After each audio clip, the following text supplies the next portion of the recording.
যুবকদের পরিশ্রম, আমাদের মায়েদের পরিশ্রম, আমাদের ভাইদের কষ্ট, আমরা যে ময়দান তৈরি করেছি, এই কালবন্দী গ্রামের কোন পেশি শক্তি অর্থ দিয়ে আমাদের সামনে দাঁড়াতে কেউ পারবে না ইনশাআল্লাহ। আমরা এখান থেকে আগেও বলেছি, আজকেও বলছি, আমরা হিংসার রাজনীতি বিপরীতে ভালোবাসার রাজনীতি প্রচার করতে চাই। যারা আমাদের পোস্টার ছেড়ে, যারা আমাদের ভাইদের হুমকি দেয়, আমরা তাদেরকে বলি উহারা প্রচার করো হিংসা বিদ্বেষ জিন্দাবাদ। আমরা বলিব সাম্য শান্তি এক আল্লাহ জিন্দাবাদ।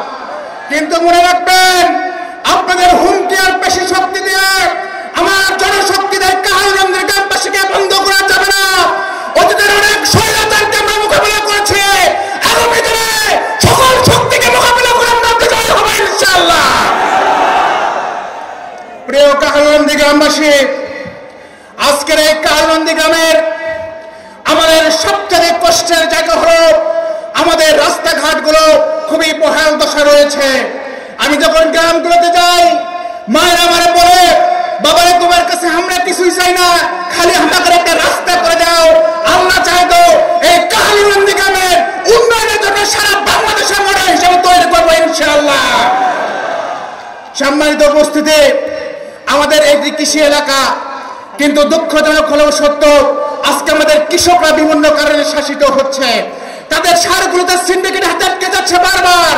তাদের বিক্রি ফসলগুলোতে মধ্যস্বত্বভোগীরা টাকা অর্জন করছে। আমাদের গরুগুলোকে মাঝে মধ্যে চুরি করা হচ্ছে। আমাদের দ্বীপ টিউবওয়েল মেশিনগুলো, ট্রান্সমিটারগুলো চুরি হচ্ছে একটি রাজনৈতিক দলের স্থানীয় নেতা কর্মীদের এবং তাদের কৃষকদের কারণে। আমরা বলতে চাই, এই কালবন্দী গ্রামে আগামী দিনগুলোতে এই কর্মকাণ্ড মেনে নেওয়া হবে না।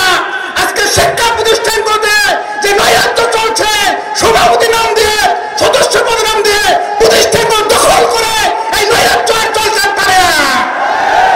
আজকে যে জায়গায় দাঁড়িয়ে আছি, এই কলেজ সহ আমরা যদি আল্লাহ যদি কবুল করে ইনশাআল্লাহ, এই কলেজ সহ কালবন্দী গ্রামের গুরুত্বপূর্ণ যে কলেজগুলো রয়েছে, মহিলা কলেজ, মালঞ্চা কলেজ, আল্লাহ চাইতে সকল কলেজকে জামায়াত ইসলামী ক্ষমতায় আসলে আমরা জাতীয়করণ করবো ইনশাআল্লাহ। আজকে কালবন্দী গ্রামের শিক্ষা প্রতিষ্ঠানগুলোতে আগামী দিনে শিক্ষিত এবং যোগ্যতা সম্পন্ন মানুষদেরকে দিয়ে এই প্রতিষ্ঠানগুলো পরিচালনা করা হবে ইনশাআল্লাহ। প্রিয় কালবন্দী গ্রামবাসী, আমাদের 3.5 লাখ ভোটারের একটা বড় অংশ হলো আমাদের সনাতনী ভাইরা। আমি যখন আমার হিন্দু ভাইদের সাথে কথা বলি, আমার দিদিমাদের সাথে কথা বলি, কাকিমাদের সাথে কথা বলি, দাদাদের সাথে কথা বলি, তাদের মধ্যে একটি ভয়, একটি আতঙ্ক দেখা যায়। তারা বলে, ভাই ভোট তো আপনাকে দেব, কিন্তু আমরা ভয় পাই। আমি আগেও তাদেরকে বলেছি, তাদের প্রোগ্রাম করতে বলেছি, যে মাটিতে আপনি জন্মগ্রহণ করেছেন, যে মাটিতে আমি জন্মগ্রহণ করছি, সেই মাটিতে আপনি জন্মগ্রহণ করছেন। যে আলো বাতাসে আমরা বড় হয়েছি, সেই আলো বাতাসে আমরা বড় হয়েছে, আপনারা বড় হয়েছেন। এই কালো মাটিতে এরকম কোন নৈরাজ্য আপনাদের হামলা করবে, এটা মেনে নেওয়া হতে পারে না।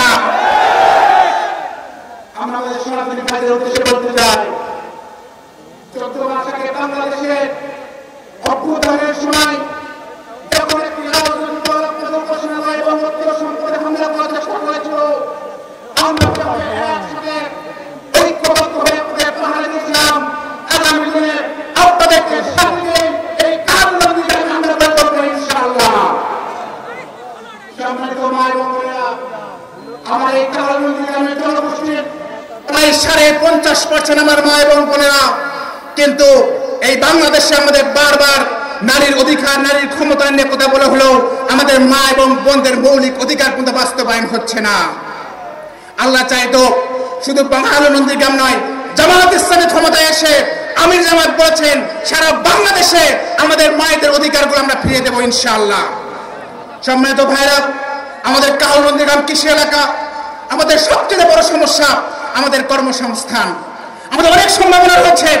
আমাদের উত্তর কাহালুতে নারায়ণ বিবির পুকুরে এই এলাকায় আমাদের সরিষাকে কেন্দ্র করে বড় বড় শিল্প কারখানা তৈরির সুযোগ রয়েছে। আমাদের দুর্গাপুর থেকে শুরু বিভিন্ন এলাকায় হস্তশিল্পের কারখানা করার সুযোগ রয়েছে। আমাদের এই এলাকায় অনেকগুলো কৃষি কেন্দ্রকে তৈরি করে এখানে আপনার কৃষকের সাথে ফসল আছে, কিন্তু ফসল করতে যত পরিমাণ স্টোরেজ নাই, যার কারণে তারা সংরক্ষণ করতে পারছে না। আমরা ইনশাআল্লাহ কৃষকদের প্রতিটি অধিকারকে আগামী দিনে ফিরে দেবো ইনশাআল্লাহ। প্রিয় ভাইরা, প্রিয় কাহারনন্দী গ্রামবাসী, আজকে আমরা যখন মাঠে কাজ করছি, আমাদের দেখেছেন ইতিমধ্যে আমরা মানুষের ভালোবাসা পেয়েছি আলহামদুলিল্লাহ। কিন্তু যারা আজকে জনগণের ভালোবাসা থেকে বঞ্চিত হয়েছে, তারা পেশি শক্তি এবং অর্থকে সামনে রেখে তারা মাঠে লড়াই করার চেষ্টা করছেন। আমাদের গ্রামগুলোতে আমাদের কর্মীদেরকে হুমকি দেওয়া হচ্ছে, জনগণের ভোট নেওয়ার নাকি প্রয়োজন নাই, তারা নির্বাচন আসলে 114 সেন্টার নাকি দখল করে তার ক্ষমতায় চলে যাবে চায়। কিন্তু আল্লাহ চাইতো কাহারনন্দী গ্রামে সেই সুযোগ আছে? এই কাহারনন্দী গ্রামে আমরা সেই সুযোগ দেব? এই কাহারনন্দী গ্রামে কেউ যদি ভোট দখল করার চেষ্টা করে, কেউ স্বপ্ন দেখে, তাদের স্বপ্নগুলোকে জনগণকে সাথে আমরা দুঃস্বপ্নে পরিণত করবো ইনশাআল্লাহ। আমরা বগুড়ার সন্তান, আমি আগেও বলেছি আমরা উড়ে এসে জুড়ে বসি নাই, এই বগুড়ার মাটিতে আমরা জন্মগ্রহণ করেছি। সুতরাং কেউ যদি হুমকি দিয়ে মোকাবেলা করতে চান, তারপরে অতীত থেকে